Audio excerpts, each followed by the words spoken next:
lane splitting or lane filtering ipagbabawal na. Sa House Bill 1419, anti-lane splitting ng mga motorsiklo. Hindi ko lang sure kung ano yung mga research or citations na basis nila para gawin itong bill na to. Ito ba is pinopromote talaga nila is yung safety or just another challenge sa ating mga motorcycle riders?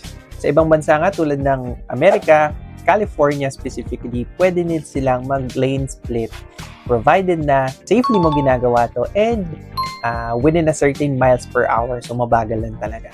So think na mas dense din yung traffic environment sa California. So sino nga ba talaga magbe-benefit sa mga ganitong house bill?